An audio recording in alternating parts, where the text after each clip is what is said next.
Pune जिल्ह्यामधल्या top 9 बातम्या पाहूयात। पिंपरी चिंचवड महापालिकेच्या ठेवींमध्ये घट 2015-16 मध्ये 6,862 कोटी 89 लाख रुपयांवर असलेल्या ठेवी 2025 मध्ये 4,894 कोटी 78 लाखांवर तर पालिकेवर 560 कोटी रुपयांचं कर्जही असल्याची माहिती। अफगाणी सफरचंद आता इराणमधून समुद्रमार्गे भारतामध्ये दाखल। यंदा 10 किलो अफगाणी सफरचंदाला 900 ते 1,000 रुपये तर किरकोळ बाजारामध्ये 160 ते 320 रुपये प्रति किलोचा दर। या लाल गर्द वॅक्स विरहित सफरचंदांना पुणेकरांची पसंती। दिवाळीमध्ये पुणे रेल्वेची कडक कारवाई। फुकट्या प्रवाशांकडून 1,14,58,000 रुपयांचा दंड वसूल। दिवाळी आणि छठ पूजेदरम्यान विना तिकीट प्रवास करणाऱ्यांवर पुणे रेल्वे प्रशासनाची कडक कारवाई। कार्तिकी यात्रेसाठी पंढरपूरला जाण्यासाठी एसटी महामंडळाकडून 100 जादा बसेसची व्यवस्था। 7 नोव्हेंबरपर्यंत पुणे एसटी विभागामधून एसटी बसचं नियोजन। 40 जणांचे ग्रुप बुकिंग असल्यास मुख्य स्थानकातून बसची सुविधा मिळणार। 10वी-12वीच्या 17 नंबरच्या अर्जासाठी मुदतवाढ। विद्यार्थ्यांना अतिविलंब शुल्कासह 1 नोव्हेंबर ते 31 डिसेंबरपर्यंत अर्ज करता येणार। पुण्यामध्ये केंद्रीय मंत्री मुरलीधर मोहोळ आयोजित खासदार क्रीडा महोत्सवाचा उद्घाटन समारंभ।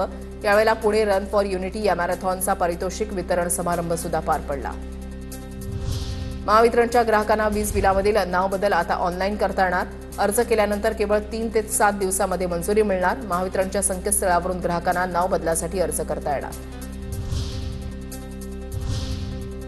विविध शहरातल्या टॉप 9 बातम्या पाहूयात। नागपुरात 30 नोव्हेंबरला ओबीसी विद्यार्थ्यांचं संमेलन। सकल ओबीसी मोर्चातर्फे सुरेश भट सभागृहामध्ये संमेलनाचं आयोजन। संमेलनाला 3000 विद्यार्थी सहभागी होणार असल्याची माहिती। नागपूर पालिका निवडणुकीमध्ये मोठ्या पक्षातील 70% नगरसेवकांचं तिकीट कापलं जाण्याची शक्यता। पक्षाची प्रतिमा मलिन करणाऱ्या तसंच निष्क्रिय नगरसेवकांना पक्ष मोठा झटका देण्याच्या तयारीत असल्याची माहिती। सोलापूरच्या करमाळ्यामध्ये फलटणमधील महिला डॉक्टरच्या मृत्यूप्रकरणी विविध संघटनांकडून एसआयटीची चौकशीची मागणी। दोषींवर कठोर शिक्षा व्हावी। जिल्हाधिकाऱ्यांना देण्यात आले निवेदन। मागण्या पूर्ण न झाल्यास तीव्र आंदोलनाचा इशारा। वाशिमच्या शिरपूरमध्ये 4 ते 5 जणांच्या टोळक्याचा तरुणावर जीवघेणा चाकू हल्ला। रात्री 9 वाजण्याच्या सुमारास घडली घटना। विशाल देशमुख असा हल्ला झालेल्या तरुणाचं नाव। हल्ल्याचं कारण अद्याप अस्पष्ट।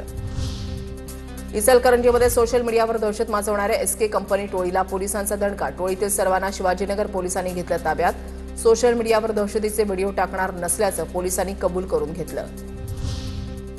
फलटणमधील महिला डॉक्टर आत्महत्या प्रकरणाचा रत्नागिरीच्या काँग्रेसकडून निषेध। प्रकरणाची सखोल चौकशी करून दोषींवर कारवाई करण्याची काँग्रेस पदाधिकाऱ्यांची मागणी। चिपळूणमधील प्रांत कार्यालयामध्ये देण्यात आलं निवेदन।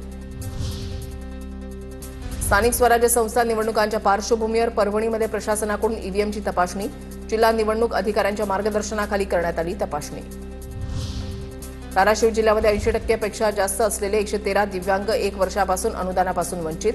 दिव्यांगांना राज्य शासनाकडून मिळतात महिन्याला 1,500 रुपये। डिसेंबर 2024 मध्ये महाडी बीटी सुरू झाल्यानं दिव्यांग आहेत अनुदानापासून वंचित। बुलडाण्यामध्ये हाय प्रोफाईल जुगार अड्ड्यावर एएसपी पथकाची धाड। शेगावात टाकलेल्या छाप्यामध्ये तब्बल 62 लाखांचा मुद्देमाल जप्त। हॉटेल मालकासह 61 जुगाऱ्यांवर गुन्हे। राजकीय व्यक्तींचाही समावेश। विविध जिल्ह्यातल्या टॉप 9 बातम्या पाहूयात। कार्तिकी एकादशी निमित्त पंढरपूरमध्ये भाविकांची अलोट गर्दी। सुमारे 7 ते 10 लाख भाविक पंढरपूरमध्ये दाखल। भाविकांच्या आरोग्य, सुरक्षितता आणि स्वच्छतेच्या दृष्टीनं आवश्यक सोयी सुविधा उपलब्ध। मंदिर प्रशासन समितीची माहिती। कार्तिक एकादशी निमित्त पंढरपूर गजबजलं। विठ्ठल रुक्मिणी मंदिराला आकर्षक फुलांची सजावट। मंदिर सजावटीसाठी तब्बल 5 टन फुलांचा वापर। उपमुख्यमंत्री एकनाथ शिंदेंची पंढरपूरमध्ये धुंडा महाराज देगलूरकर मठाला भेट। कार्तिक एकादशीच्या निमित्तानं एकनाथ शिंदेंनी मठाला भेट दिली। एकनाथ शिंदेंकडून संत पूजनही करण्यात आलं। तुळजाभवानी मंदिरातील अभिषेक हॉलचं पाडकाम करण्याबाबत पुरातत्व विभागाचं मंदिर संस्थांना पत्र। भाविकांची पर्यायी व्यवस्था करूनच अभिषेक हॉलचं पाडकाम करावं पुजाऱ्यांची मागणी। 3 मजली अभिषेक हॉलचं काम 40 वर्षांपूर्वी झाल्याची माहिती। इचलकरंजीमधील अभिनंदन कोल्हापुरेच्या हत्या प्रकरणामध्ये संशयित आरोपी पंकज चव्हाणला पोलिसांनी तपासासाठी घटनास्थळी नेलं। अभिनंदन कोल्हापुरेची डोक्यामध्ये दगड घालून हत्या करण्यात आली होती।